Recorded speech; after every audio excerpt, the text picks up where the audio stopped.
And we're live from Albany, Georgia. Welcome to another edition of the Midnight Blitz Scoreboard Show here on the Southwest Georgia Network. I'm Walter Johnson, and before getting started, a couple of quick reminders that the Southwest Georgia Network is online at southwestgeorgianetwork.com, as well as on Twitter at SWGA Network. And as I'm going online, and Southwest Georgia Network has 3,000. The Southwest Georgia Network Twitter feed has 3,714 followers. Although that is fluid with each passing day, hour, minute, second, and so forth. And a lot of things to talk about on this week's program, including Bainbridge and Thomas County Central, both moving into a tie for first place in Region 1-4A after getting some wins this past week. This week of Friday, October 23rd, 2020, and also the Crisp County Cougars, the number 2 team in Region in Class AAA, taking on Peach County in a big contest up at the Cougar Den in Cordele. And sadly, Crisp County came up 1 point short after a thrilling contest. Talk more about that, and then Fitzgerald also remaining undefeated after getting a big win. All that and a whole lot more. So not much time to waste. Let's get started. And a good place to start would be at Hugh Mills Stadium in Albany on night as the Bainbridge Bearcats came to town, that town being Albany, to take on the Daugherty Trojans in the second Region 1-4A matchup for both teams. And Bainbridge took a 21-0 lead at the end of the first quarter. And then 21-0 was the final score of their Region 1-4A opener against Cairo. And then the Bearcats racked up 3 more touchdowns to take a commanding 42-7 lead en route to a 56-7 victory over Daugherty. So with the win, Bainbridge improves to 3-3 overall. Bearcats' second straight win after a 1-3 start. More importantly, however, the Bearcats moved to 2-0 in Region 1-4A. And Daugherty, on the other hand, falls to 0-3 overall, and as well as 0-2 in Region 1-4A play. And more on the Thomas County Central Westover game and later in this program, and which is streaming live right now on YouTube. And the only other game that was played on Thursday night, and it's a rare sight in Dawson, Georgia, as the Terrell County Green Waves played host to the Calhoun County Cougars. Calhoun County was playing just their third game. It's just their second game of the season after choosing to cancel the season due to COVID-19. And it was Terrell County winning convincingly over Calhoun County 53-6, the final score. And with the win, Terrell County goes to 3-2 overall and 2-1 in Region 1 Single A. And the Green Waves bounced back quite nicely after losing the previous week to losing the previous week to Miller County, 14-6. And so those two Thursday night games and then blowouts. And moving on to the Friday action played on October 23rd. The Tift County Blue Devils get their second win of the season. And head coach Ashley Andrews and his Blue Devils squad go to 2-3, and in their non-region scheduling note, as they rolled past the Perry Panthers out of Middle Georgia. Final score: Tift County 29, Perry 10. And down the road in Valdosta, the Wildcats got their second win of the season against 3 losses as well, shutting out West Side of Jacksonville, Florida, 41-0. The final score in that game. And that win capped off just a long week of off the field news, and starting with embattled quarterback Jake Garcia, who transferred to Valdosta from Southern California. That's because his home state decided to postpone high school football until the spring of until the spring of 2021. It's winter or spring of 2021, either way. And that decision led Jake Garcia to transfer to Georgia. And on top of that, Garcia was already enrolled early at the University of Southern California, or USC, or Southern Cal. And the big problem was wherever the move from California to Georgia was a quote-unquote bona fide move, in which both parents had to move move to Georgia with Garcia, and the thought was that Garcia's father had to legally separate from his mother or to dissolve the marriage in order to make the move to Georgia. And apparently, after ESPN ran a story on Garcia's transfer to Valdosta, the Georgia High School Association started an investigation.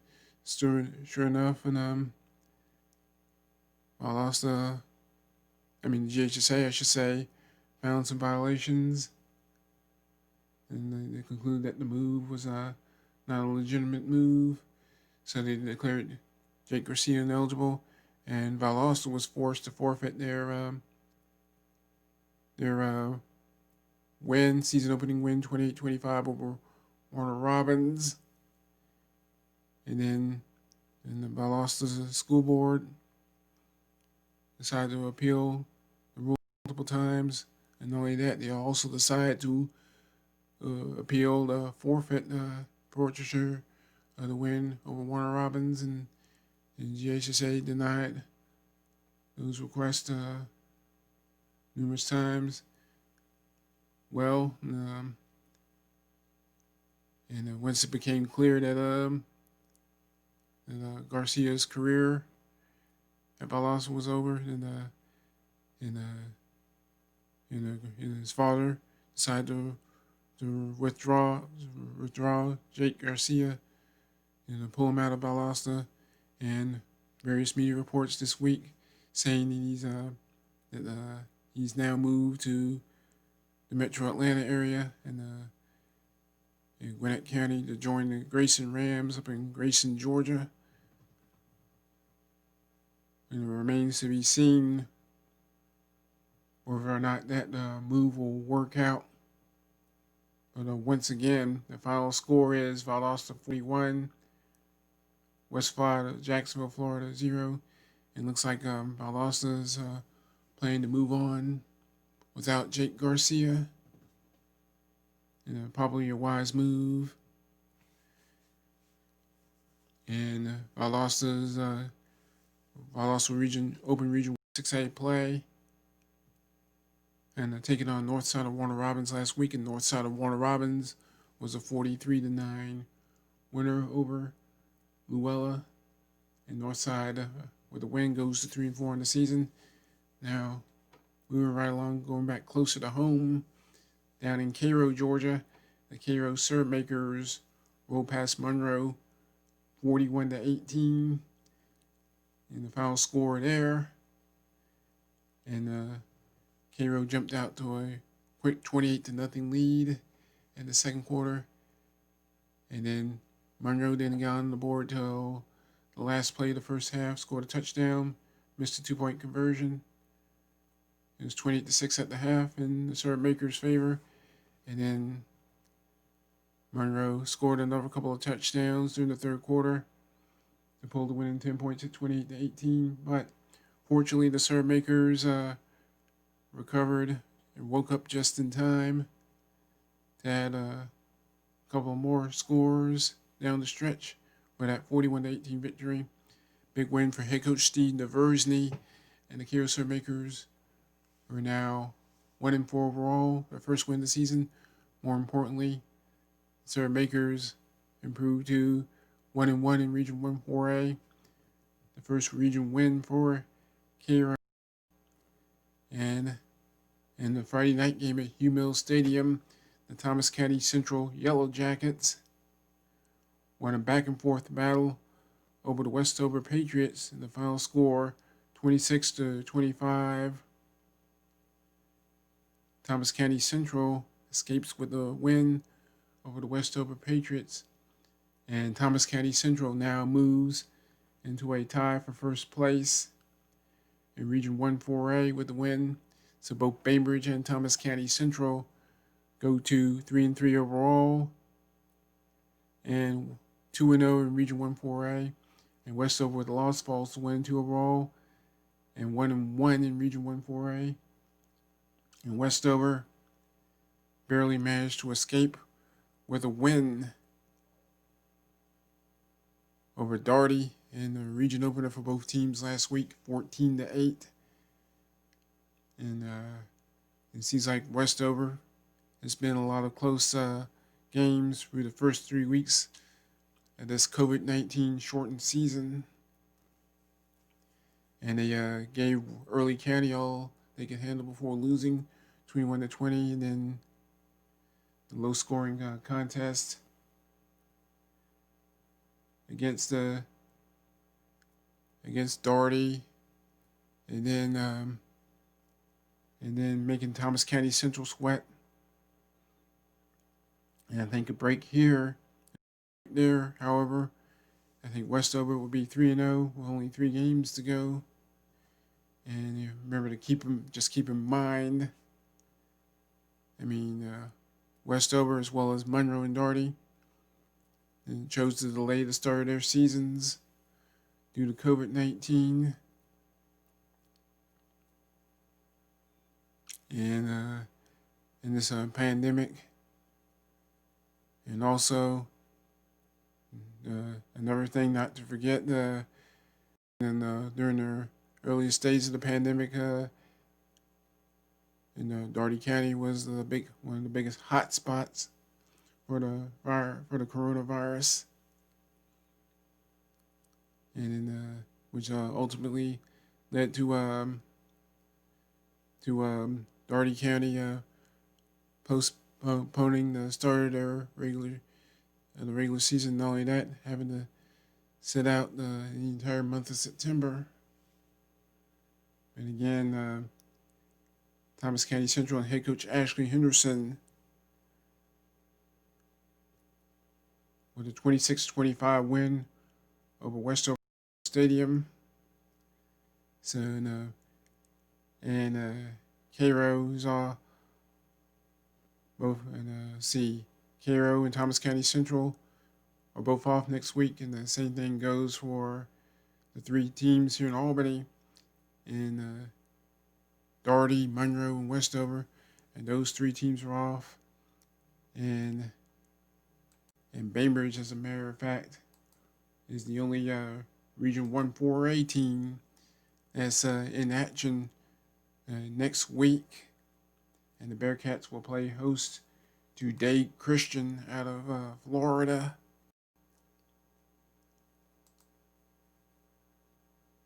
And you see, in Dade Christian's just like Westside, being an out-of-state school. Nobody knows what these teams bring to the table, and obviously, Bainbridge at least is going to find out next week.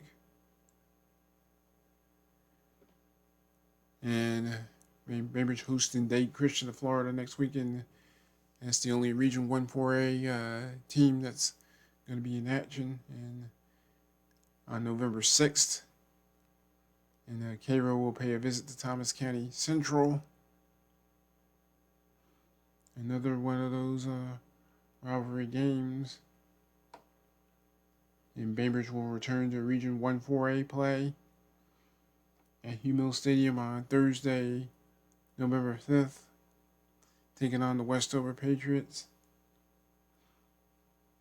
And really, it's a tough loss for Westover. And the Patriots, through their first three games, again, they played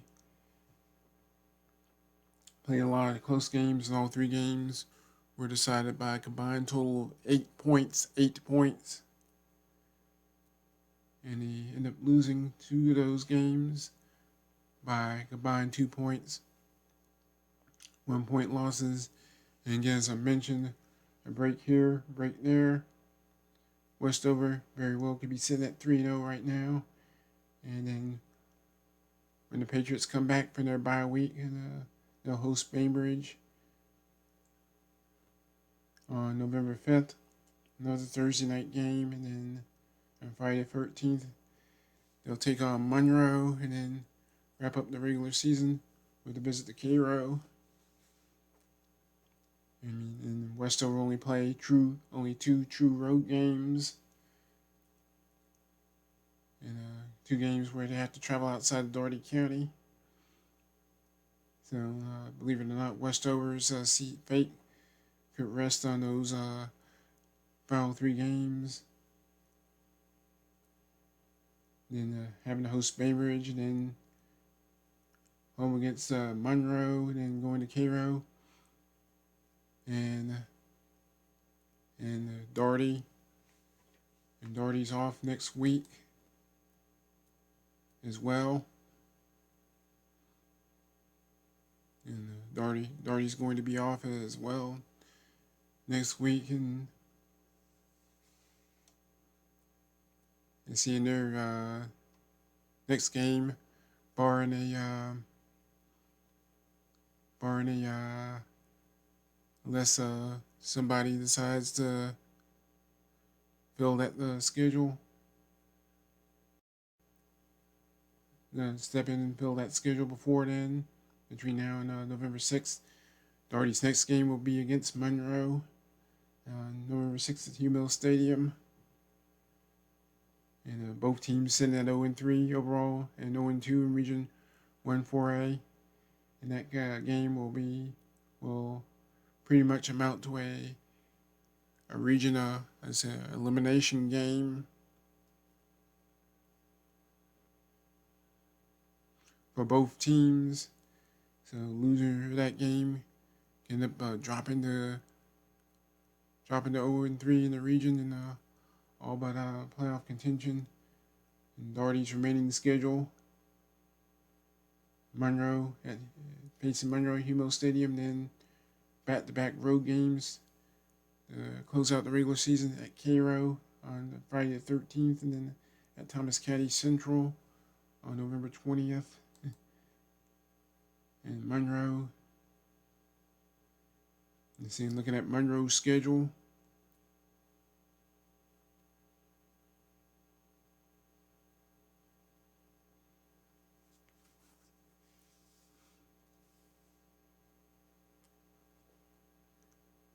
and looking through Monroe's schedule,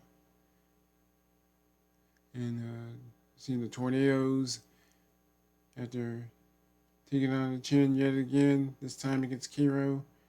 And they're off. They have a bye next week, and then back-to-back games against Doherty and Westover. And those two games could decide the mythical Doherty County City of Albany Championship the next couple of weeks. And then a road trip to Bainbridge to close out the season. So the battle for playoff positioning, playoffs berths, playoffs positioning, and berths could come down to these to these last 3 weeks, starting on November 6th, and going to move on. And there's a lot of other games in our area for Week 8. That includes Jackson and keeping America Sumter winless with a 21-14 win at Finkley Robinson Field in Americus, Georgia. And America Sumter falls to 0-6 overall and 0-4 in Region 2 AAA. It looks like America Sumter's pretty much out of it. And down the road in Cordele, and one of the state's top games took place at the Cougar Den as the second-ranked Crisp County Cougars, who were the state runners-up in Class AAA last year, played host to the Peach County Trojans from Fort Valley in Middle Georgia, and the game was scoreless. And at halftime, and then Peach County Pitt scored a couple of touchdowns, took a 14-0 lead going into the fourth quarter. And Crisp County, as well, deep into the fourth quarter, pretty much. Peach County led 14-0. Then Crisp County scored back-to-back touchdowns, and the Cougars decided to go for the win with attempting the 2-point conversion, but unfortunately for the Cougars and head coach Brad Harbor, that 2-point conversion failed, and then Peach County recovered onside kick and proceeded to run out the clock, and Peach County picking up the win 14-13. And in Region 1 AA, Cook was a 30-3 winner over Berrien. And Cook, after a little bit of a slow start, improved to 5-2 overall and 2-0 in Region 1 AA. And looks like head coach Jamie Rogers and the Hornets will definitely have a say in the Region 1 AA playoff and championship conversation going forward. And down the road in Blakely, Georgia, and the number 2 team in Class AA, the Fitzgerald Purple Hurricanes, remained undefeated with a convincing 42-7 win over the 9th-ranked Early County Bobcats. And the Bobcats start off 3-0, and 2 of those 3 wins came against a couple of teams from Region 1 Single A Public and in Seminole County and Mitchell County, or is one of those, Early County beat Seminole County, and I know they beat another Class Single A team, and then Early County beat Pelham, and but it was all Fitzgerald all the time, 42-7, and in Sylvester, the number 6 Thomasville Bulldogs were a 56-28 winner over the Worth County Rams. And Thomasville looks like they ride the ship just a little bit after going 2-3 in non-region play, and the Bulldogs are now 2-0 in Region 1 AA while handing the Worth County Rams their third straight loss after a 3-1 start. And seems like reality has started to sink in a little bit for first-year head coach Philip Ironside and the Worth County Rams. And Thomasville wins 56-28. And elsewhere, and Region 1 Single A Pirate, Region 1 Single A Private, I should say. And the Deerfield Windsor Knights fell to 2-5 overall, and winless in Region 1 Single A Private, Region 1 Single A Private, with a 28-0 shutout loss to Strong Rock Christian out of Locust Grove, Georgia, in Henry County. And Deerfield Windsor, for those people that don't know, and then they're inaugural. The Knights are in their inaugural season in the Georgia High School Association after spending almost half a century, pretty much a half a century, in the GISA and in their as well as in their predecessor, the old Southeastern Association Independent Schools, or SEIAIS. And for those people that are in the old school high school sports history in Georgia. And again, it was Strong Rock Christian. Shout out Deerfield Windsor, 28-0. And with just 3 games left to play, sitting at 2-5 overall, and 0-2 in Region 1 Single A Private. The Knights basically will need to run the table if they have any shot at a postseason berth in their first season in the GHSA. And wrapping things up in Class Single A Public Region 1 games and non-region game, East Lawrence, a 40-6 winner over Baconton Charter. And the Blazers fall to 1-4 on the season. And in the games that actually count in Region 1 Single A Public, Pelham improved to 3-1 overall, while also remaining undefeated in Region 1 Single A Public with a 24-6 win over the Miller County Pirates. Pirates fall to 2-5 overall and 1-2 in the region. And Seminole County traveled to Cuthbert, Georgia, and shut out the Randolph Clay Red Devils 35-0. And Seminole County goes to 3-3 overall.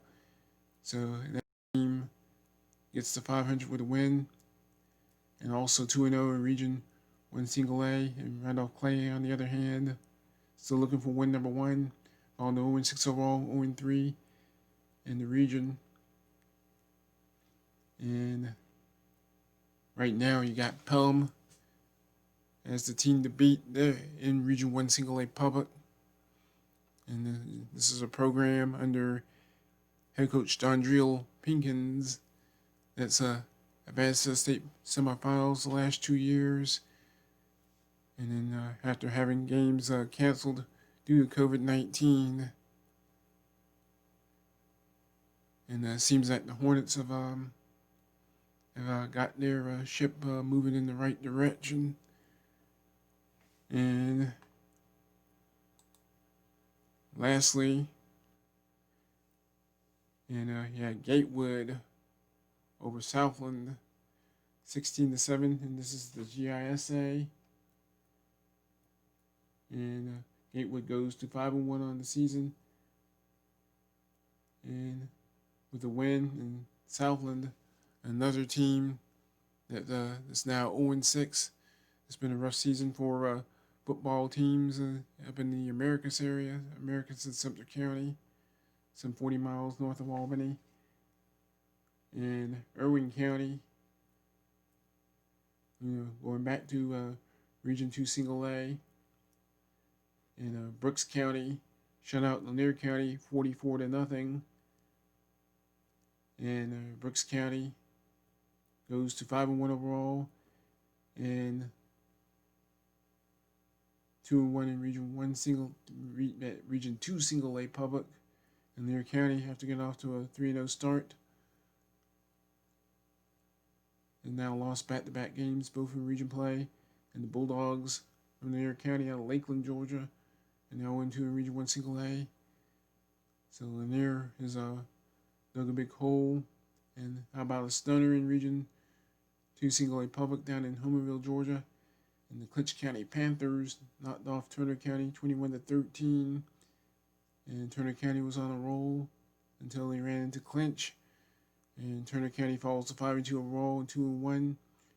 And 2 Single A Public, first loss for Turner County. And Irwin County,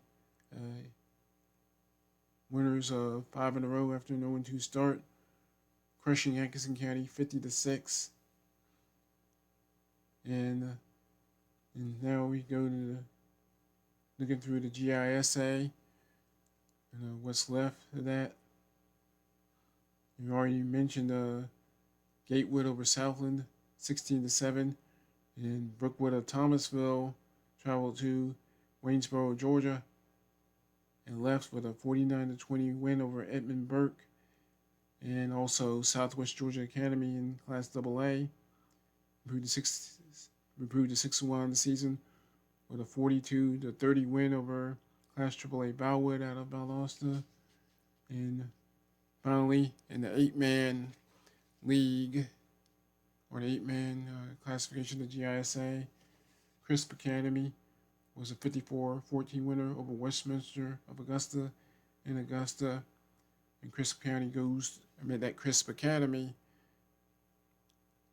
improves to 4-2 on the season. And a battle of undefeated teams later today on Saturday, October 24th at around 3:30 p.m. Eastern Daylight Time. It's Westwood taking on Monsignor Donovan Catholic. Both teams set 4-0 on the season. And that game will be played up in Athens in Northeast Georgia.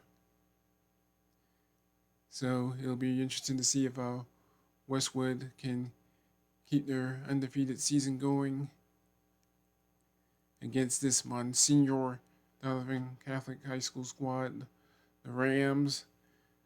And before wrapping things up for this week, and some of the takeaways, some great takeaways from Week 8, with Bainbridge and Thomas County Central winning. It looks like both the Bearcats and Yellow Jackets are the teams to beat in that league going forward. So, Bainbridge and Thomas County Central. I see Bainbridge has already come off a win over Cairo, and then they still have to face Thomas County Central going forward, and Cairo. And after losing their first 4 games, and these are teams. These weren't slouches that Cairo lost to, by the way. Losing to a Fitzgerald team that's now undefeated, and then giving Brooks County all they can handle before losing. And last year's state runners-up in Class AA, Brooks County, now in Single A Public, and getting trounced by Thomasville. And now they're in the thick of the Region 1 AA race and being shut out by Bainbridge. Hasn't been easy. And Bainbridge goes to Westover, as mentioned earlier, on Thursday, November 5th, and then go to Thomas County Central for Friday the 13th, and then Husty Monroe to close things out. And then Cook, Fitzgerald, and Thomasville all winning. You got 3 of those teams at 2-0. And with Berrien, Early County, and Worth County rounding out the other half of the standings in Region 1 AA at 0-2. So, it'll be interesting to see how things go, and as far as these region races, and same thing in Region 1 Single A Public with Pelham, and in Region 2, and will it be Brooks, will it be Irwin County, Turner County? Who knows how that race will turn out. the rest of the season. And again, that's going to do it for this edition of the High School Football Roundup podcast. In the week ending Saturday, October 24th, 2020, Saturday, October 24th, 2020. Actually, the games were played on Thursday, October 22nd, and Friday, October 23rd, 2020. Again, this is Walter Johnson, reminding you to visit the Southwest Georgia Network, as you see on your screen, at southwestgeorgianetwork.com. Also follow on Twitter as WGA Network. And thanks for listening and watching. And a reminder, you can watch and you can listen to a replay of this sometime either later today on Saturday, October 24th, or before the weekend wraps up. Again, thank you for listening. Hope you have a good rest. Have a good rest of your weekend. Stay safe out there as always. God bless you, and goodbye.